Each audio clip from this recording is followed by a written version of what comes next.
अस्सलाम वालेकुम my YouTube family, hope you all are fine. आज हम बना रहे हैं जी बनाना ब्रेड।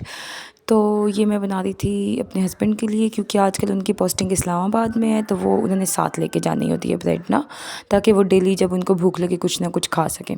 तो यहाँ पे जी मैंने सारे ड्राई इंग्रेडिएंट्स एक साइड पे इकट्ठे कर लिए हैं। मैदा, बेकिंग पाउडर, बेकिंग सोडा, इनको हमने साइड पे कर देना है। अच्छे तरीके से इनको मिक्सअप कर लेना है, ठीक है। दूसरी तरफ मैंने एक बाउल लिया, उसके अंदर मैंने डाल दिए 3 एग्स। यहाँ पे वैसे 2 एग्स यूज़ होने थे, क्योंकि एक सिंपल जो एक ब्रेड की रेसिपी है ना, उसके अंदर 2 एग्स यूज़ होते हैं। लेकिन मैं यहाँ पे जो है ना 2 ब्रेड्स बेक करने लगी थी, एक बड़ी और एक छोटी, तो इसलिए मैंने 3 अंडे लेके रेसिपी को डेट कर लिए। आपने यहाँ अंडों को अच्छे तरीके से बीट करने के बाद फ्लफ़ी कर लेना है। फिर उसके अंदर हाफ़ कप जो है वो ऑयल मिक्स करना है, ऑयल डाल देना है इसके अंदर, ठीक है। उसको अच्छे तरीके से मिक्स करने के बाद ये है जी सिनेमन पाउडर, जो ऊपर आपको नज़र आ रहा है ना शुगर के ऊपर, ये ग्राइंडेड शुगर है जिसके ऊपर सिनेमन पाउडर था, और इसको भी आपने डालना है क्योंकि इसके अंदर जो सिनेमन की खुशबू है वो बहुत प्यारा फ्लेवर देती है। इस तरह आपने पहले शुगर और ऑयल और अंडों को अच्छे तरीके से मिक्स कर लेना है, ठीक है। फिर इसके अंदर हम डाल देंगे जी दूध। अंडे जो है ना वो मैंने फ्रिज से निकाले थे, तो वो ज़रा थोड़े रूम टेम्परेचर नहीं थे, इसलिए मैंने दूध को थोड़ा गर्म करके डाला है, ताकि वो उनको रूम टेम्परेचर जैसा कर दे, ठीक है, यानी उनका टेम्परेचर नॉर्मल कर दे। फिर ऊपर जो एग्स थे वो बनानास थे, उनको मैंने अच्छे तरीके से मैश कर लिया था। मैश्ड बनानास डालने हैं।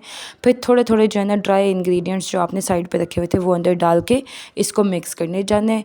वनीला एसेंस डालना बिल्कुल भी मत भूलिएगा, वरना फिर थोड़ी थोड़ी जो है ना अंडे की स्मेल आएगी। वनीला एसेंस डाला है, इसको मिक्स कर लिया। अब जो है ना बीटर का काम बिल्कुल ख़त्म हो चुका है, क्योंकि ये ज़रा ज़्यादा जो है ना पाउडर इसके अंदर डलना शुरू हो गया है, तो हमने इसको स्पैचुला की मदद से फोल्ड करके मिक्स कर लेना। अब ये जो मैंने डाला है ना, ये है जी बच्चों के लिए, ये है फुल मखाना पाउडर। आपने तो देखना आपका कोई बच्चा तो नहीं देख रहा। फिर जल्दी जल्दी आपने 2-3 चम्मच भर के ना फुल मखाना पाउडर डाल देना है।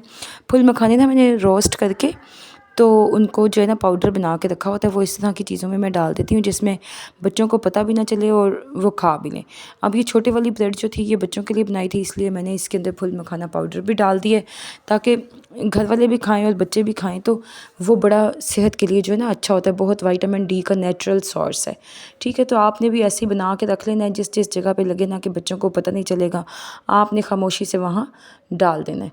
इस तरह मैंने दोनों जो मेरे मोल्ड्स थे उनके अंदर ब्रेड का बैटर डाल लिया। एक के ऊपर मैंने बिल्कुल नट्स जो है ना वो स्प्रिंकल कर दिए, डाल दिए, और दूसरे के ऊपर जो है ना ये स्प्रिंकल्स हैं कलर्ड और चॉकलेट फ्लेवर्ड। दोनों को मैंने डाल के, ये बच्चों के लिए बनाई है, नट्स वाली हस्बैंड के लिए बनाई है। अच्छे से आपने इनको डेकोर कर लेना है, ठीक है। अब इसमें हुआ ये है कि मुझे ये जो नट्स है ना ये अंदर डालने चाहिए थे। ये जो मैंने ऊपर डाल दिए ना किशमिश वगैरह सारी, तो ये बाद में बड़ी ख़राब सी हो गई थी। आपने किशमिश ऊपर नहीं डालनी, नट्स डाल लेने, लेकिन किशमिश जो है ना वो बैटर के अंदर मिक्स करनी है, ठीक है। तो यहाँ पे पूरे ये 60 मिनट्स के लिए बेक होनी होती है। आफ्टर 10 मिनट्स जब मैंने इसको निकाल के देखा है, तो बेचारी मेरी किशमिश का तो अल्लाह ही हाफिज़ हुआ पड़ा था, सारी काली हो गई है। तो फिर मैंने अभी इसको नहीं छड़ा, मैंने कहा चलो एंड पे इसको उतार देंगे। 10 मिनट्स के बाद आपने इसको जो है ना इनकी साइड्स चेंज कर देनी है आपने, ठीक है। इस तरह से जी ये दोनों की हमने साइड्स चेंज कर दी, और गुड हो गया। साइड्स चेंज करके आपने इनको दोबारा से जो है ना पकने के लिए रख देना है। अब ये पूरे 60 मिनट्स बेक होनी है। आपने आराम से जो है ना अपने बाकी किचन की सारी क्लीनिंग करनी है, बर्तन धो लेने हैं, खाना शाना बनाना है, आप उस तरफ लग जाएं। पूरे 60 मिनट बाद जी ये देखें ये बन के निकली हैं, लेकिन किशमिश बेचारी का कोई हाल ही नहीं रहा, ठीक है। किशमिश बेचारी सारी जल के कोयला कबाब हो गई है, लेकिन अल्लाह का शुक्र है कि उसका बाकी चीज़ों पे कोई इफ़ेक्ट नहीं हुआ। तो सारी किशमिश मैंने ऊपर से जो है ना उतार के साफ़ कर दी थी। 60 मिनट्स बाद अब ये निकल आई हैं। ये देखिए सारे मैंने इसके ऊपर से हटा दिए थे। अब मैंने इनको इस तरह से जो है ना मोल्ड्स में से निकाल के यहाँ सेट कर लिया, ठंडा होने के लिए रखा है, ठीक है। 10 to 20 मिनट्स आपने इसको ज़रा रूम टेम्परेचर पे आने देना है, उसके बाद हम इसकी कटिंग करेंगे। ये मेरे ओवन की ही एक जाली है जिसको मैं एज एन स्केल यूज़ कर लेती हूँ, क्योंकि वैसे अगर आप करें ना ब्रेड की कोई अच्छी कटिंग नहीं होती है। तो इस तरह से आपने इसको एज एन स्केल यूज़ करके या कोई भी और चीज़ आप यूज़ कर लें जिससे बिल्कुल स्ट्रेट सी कटिंग हो जाए। इस तरह से दोनों ब्रेड्स की आपने अच्छे से कटिंग कर लेनी है।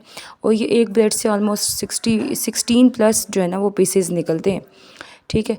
तो इनको ये अभी ज़्यादा अंदर से इतनी ज़्यादा जो है ना रूम टेम्परेचर पे नहीं आई थी, तो इसलिए मैंने इनको दोबारा से इस तरह सेट कर दिया है ताकि ये अच्छे से ज़्यादा थोड़ी देर ठंडी हो।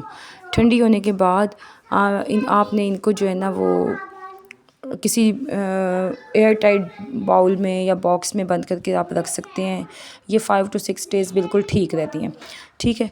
और हस्बैंड के लिए भी मैंने ना इनको क्लिंग रैप में रैप करके रख दिया था 2 पीसेस, ताकि वो डेली एक क्लिंग रैप निकालें और इसको खोल के और एक दिन के लिए वो कर लें, ठीक है। आप भी ट्राई कीजिएगा, इंजॉय कीजिएगा। Thank you.